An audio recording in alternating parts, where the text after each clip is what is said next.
Hey friends, welcome back to my kitchen. My name is Christine, and our friends are so generous. I swear they are just spoiling us terrible. So we just got back from up north, and our friends have generously given us a 5-gallon bucket of apples, which you'll see a video on that, and also a 5-gallon bucket of miscellaneous tomatoes. So I've already used half of the bucket and made some salsa yesterday, I think, or the day before, and because we were out. So now the other half, I'm trying my hand at making some tomato paste. So I'm a little bit new to this, so bear with me, but I'm making it via a turkey roaster, like a Nesco have you. So I just thought I'd bring you along the journey and then actually also show you a little bit of seed saving with a very special tomato that our friends have gifted us. So I just thought I'd bring you with, so come on with. Okay, so I've got my specific tomato that I want to do some seed saving in, and she's a big one. So this is called a mortgage lifter, and it's got a cute story behind it. The person that founded this specific tomato, it's called mortgage lifter for that reason. It helped them so much that they got to pay off their house. So they called it the mortgage lifter. And all I'm doing is kind of basically like dissecting this tomato to see how many seeds that we're talking about here. We should have a ton. And what I do is I actually put the seeds in water. So this is just regular Berkey water. And then, because you'll notice that all the little seeds have this gelatinous goo around it. And so what the water does is it soaks it off, the seeds, and I actually spread them out on a paper towel, on a paper plate, and then that's when I dry them out. So, and you can do that with any type of heirloom seed that you want. And I learned this from, gosh, somebody online, one of those, one of those channels that do a ton of seed saving for their own gardens. But this is a very special tomato, so I just really wanted to do that. And then I love to give seeds out for Christmas. And I'm just putting them in the water, and I'll show you at the end here. Let's see, like that.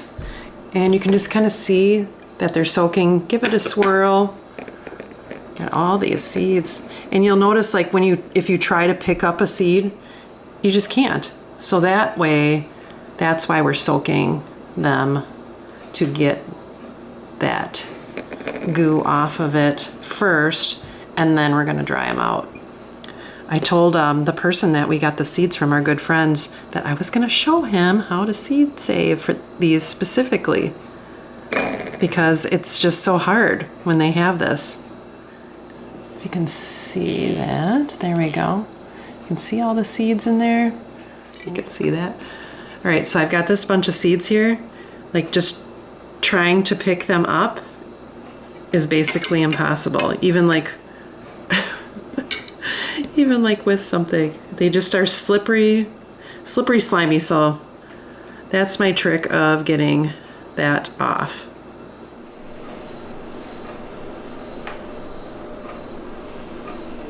These are the seeds that I had sit overnight. And what I'm doing is I'm taking one of my sieves, the super fine mesh one, and I'm actually just gonna pour this through, and we're gonna give it a rinse. So you'll see all of these seeds. There's still a couple hanging out in here, but you'll see all these seeds, and we're just gonna give them a quick rinse. And then we're gonna get them drying on some paper towels. I did one batch last night, so you can see the final dryness of them. But I just wanna show you how easy it is. So a lot of that jelly has kinda melded off of it. And I'm just gonna kinda do a quick spray. And then you'll kinda see the rest of it come off and through. So then you're able to grab those seeds easier and get them drying. If I turn this up just a little bit. Get them drying on a paper towel. So see what I mean? Like, there's no goo left, on these seeds. You can grab them real easy now. So I'll turn the camera around and then we'll get them drying on a paper towel, and then I'll show you the end result of a seed saving for that mortgage lifter tomato. I'm super excited. Okay, so I just have literally a paper towel on a paper plate. That just seems to work the best for me because when you dry the seeds on the paper towel, you can easily kind of peel them up. So right now I've got all these seeds in here, and I'm just gonna kind of dump them out. Whatever will come loose will come loose. Otherwise there's not many that came loose. Otherwise I'm just gonna kind of scrape them down in. You'll see that they are ready to plant, basically. So I usually put them in a little brown craft envelope and then mark them, the date and year that I've seed saved. And that seems to work well for me. And then store them in a cool, dark, dry place until they're needed. And then let me just show you real quick. There's still a couple left in here. So what I do then after, I just take like something small and I just spread them out so that they dry individually. And like I said, I did this last night so you can see like the dry, and I just had it out underneath our fan that's over our kitchen table, and it dried out beautifully. So see what I mean? You just kind of spread them out, and just so they're not touching-ish. You know, it doesn't have to be perfect. All right, so there's that. And then this is the one that I did last night. So they're super dry and they just peel, they just pop right off, and then you can store them. Okay, so I officially have all of them washed, and they are a mix between Roma's, and I don't know if you've ever heard of these. These are called Mortgage Lifter, and they're actually an heirloom, so they're a little bit sweeter. And then just kind of regular, I don't know if they're beefsteak, what have you, but what a gift from our friends. So the first thing I'm gonna do, because we're making paste, is I'm gonna kind of get the guts out of them. So I'm going to go ahead and core them. I don't know if you've ever seen this type of core. It works fantastic. And I'm going to put all of the goodies and goo into our compost. So it just makes a nice hole for you. And I'm going to kind of slit the bottom and then squeeze all the guts out because you kind of want it as dry as possible. And then I'm just kind of measuring in my big KitchenAid to see how many cups I actually end up with from all of these. So I'm going to get to work on this and get them stewing in the roaster to make our paste. So next, we're going to take everything that I've put together here, squoze all the juice and seeds and what I could out, and then we're pretty much going to pulverize it in my Vitamix. And then we're going to put it in the roasting pan to kind of cook down. It's like, you know, pretty much like maybe like a 24-hour process, but I thought I'd get it going. Got some errands to run. I'm going to do some seed saving with these heirloom tomatoes, and I'll show you a real quick way how to do that as well. But next things next, we are going to get my roughly 12 cups of tomatoes into my Vitamix. So I'm going to do a little at a time so that I really get it really pulverized. And I'm going to fill it maybe about halfway up, run it through a cycle, and then I've got my roasting pan on right now on 200. Kind of want to go low and slow with this process. This is my way of doing it instead of using the oven. And we're gonna give it a go. I didn't put any seasonings, nothing in it. You just kind of leave that for the person that uses it as paste. All right, let's do it. So that definitely pulverized it. And if I can get this lid off, just to show you. That's kind of the consistency you want. So I'm gonna take this and I'm gonna pour it inside my roasting pan and do the next level. Okay, the last batch is going in, and I'm just pouring it in. I did lower it down to about 150, and we're just going to let it do its thing. So the goal is to dry this out into paste form, and that's why we kind of took out the middle of all the tomatoes. So my goal is I'm going to come back and give it a stir every probably good hour or so. And because I want this to dry out, I'm going to leave the top off of it so that it can just kind of cook down into what I want. So we're going to just kind of keep an eye on this, giving it a stir every hour or so, and then we'll see how many hours it takes to turn this into paste.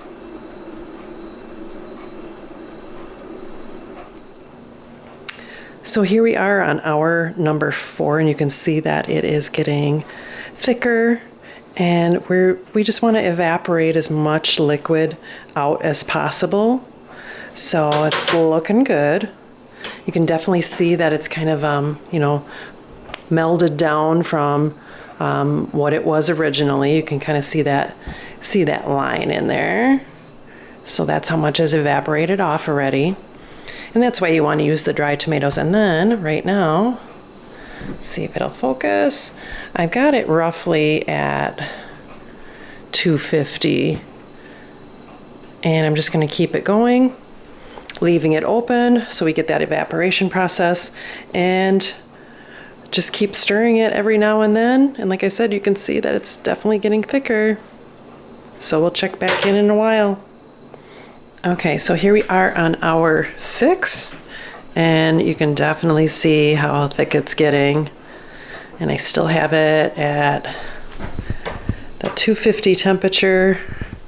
So we're just gonna let it go. It's still early, it's still light out, and I'm just kind of making sure and scraping these sides down so that it doesn't get burned, and just kind of going over it every once in a while. But we're getting down there. So here we are roughly 8 hours later, and as you can see, I didn't do the greatest job of keeping it from getting a little bit burnt on one side, but I think it's looking pretty good. So I am going to let this cool, and I'm going to get it jarred up tomorrow.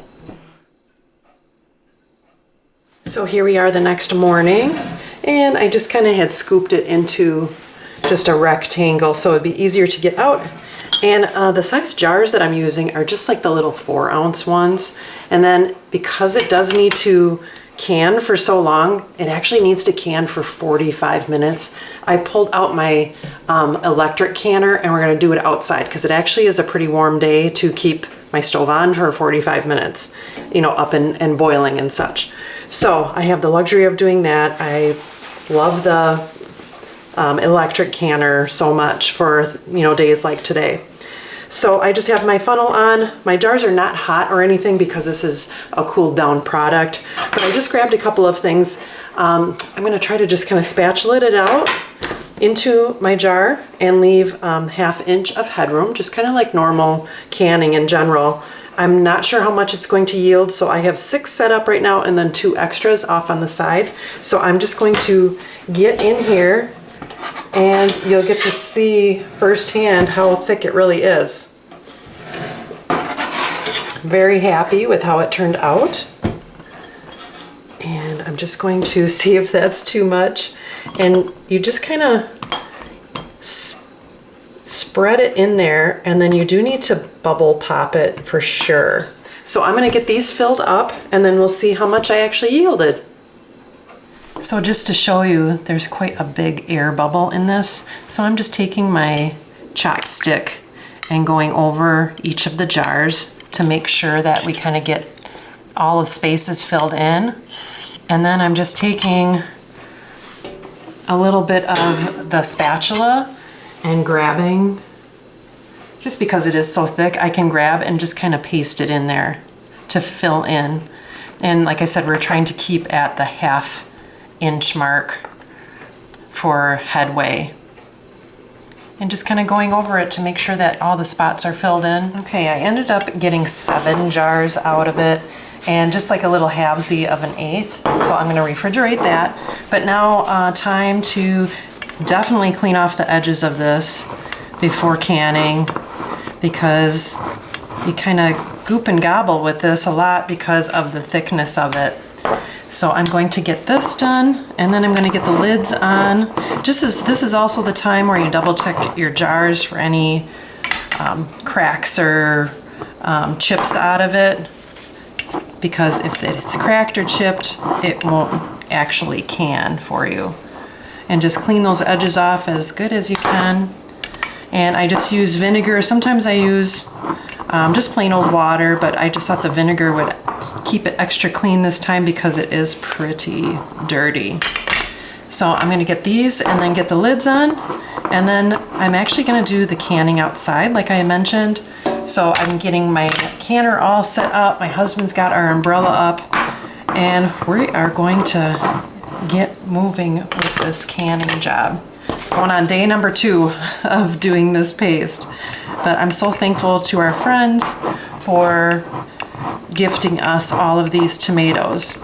And my next project is going to be the apples, like I mentioned. So, all right, here's the last one. And then I'll get these lidded, and then we're going to move outside. Okay, it's a little breezy out, so forgive me if it is a little wind blown in my windsock here on my microphone. But so, I said that I have 7 jars filled. I ended up, just to kind of keep the density right, I filled up a couple with water. Or maybe did I just do one? Oh no, here's the other one. So just kind of to fill this up so that it doesn't rattle around. This is my Presto water bath canner and pressure canner, the electric one, if you've seen those. I love it, like I said, especially for a day like today. So all I'm going to do is I'm going to get it on, and then you seal it down like that. And because we are doing the boiling water method, we don't need the top that goes on here. So I'm going to follow the steps, and I'm going to get it plugged in, and then we're going to go over step by step. I've got it plugged in, and right now we're going to adjust it to what we need. Right now it's saying pressure can, which we do not want. Now we're on to boiling water can, and then you're going to hit the button down below here, just in, and because we are doing it for 45 minutes, I need to adjust that up. And then I'm going to hit it on again. So the jars are already inserted, and that is actually to warm them up.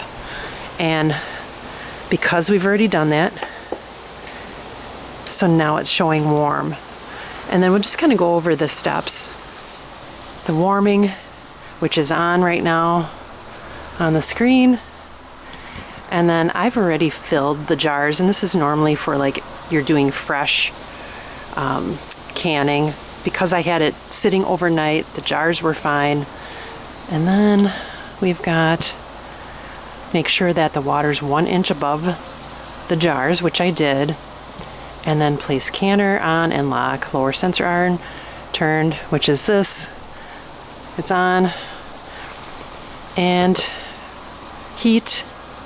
And then once it starts going, it will say canning. So here we are, roughly about halfway done with the canning portion. And then right after that we'll have the cool down portion, so we're at 21 minutes. And as soon as we see cooling, that will light up. So we're doing good. We're getting there. There we go. Have my husband bring this in, and then I'm going to get the jars out and cooling. And you always want to open it away from your face because it is hot. I'm going to set this in the sink, and then we're going to work on getting these jars out. So making paste is a little bit different than making sauce and things like that.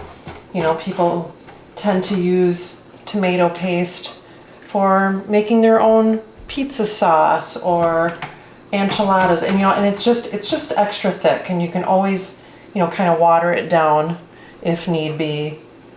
But I just thought I'd try this because we had so many extra, oh, there's a pop, so many extra tomatoes from our friends. And like I said, I had made salsa. I still have some tomato soup. There's another pop. And then, and I still have some tomato sauce that I made too. So right now I've got 7 little 4-ounce jars, and then two just waters. But then that little bit that I couldn't squeak in, I actually just threw in the fridge, so we'll utilize that for something else. So I'll get a good view of these, not touch these for about 24 hours or so, let them totally cool, and then label them and get them, hey, all right, and get them down in our pantry. So let's get this video closed up. Okay, so there we go. I just wanted to show you the consistency of the paste. So this is the one that I couldn't quite fill it up, and I put it in the fridge, and it's definitely thick. So long process, I understand that, but I think it's gonna be worth it in the long run. So I ended up getting 7 4-ounce jars out of the mix, and I used my digital pressure canner, which also can do water bath canning. That's the advantage of having it. And like I said, it was a very warm day yesterday and today, so I wanted to make sure and not heat the house up any more than it already was. And then also the extra added little bonus is the seed saving. So I specifically saved an heirloom tomato from our friends, the Mortgage Lifter. You'll have to look up the story on that. And then, so as soon as these are totally dry, I'm just gonna put them in a little, like I said, craft envelope and mark it when I actually seed saved them. So thanks for stopping by my little channel. And if you like videos like this, we kind of learn together, hit that like and subscribe, and I will see you next time on Christine's Routines. Take care and God bless. And we have such wonderful friends. It is the end of everybody's garden season, and our wonderful friends up north have given, wonderful friends. Yes, they are. I just hit my elbow. Oh, hit my funny bone. Ouch.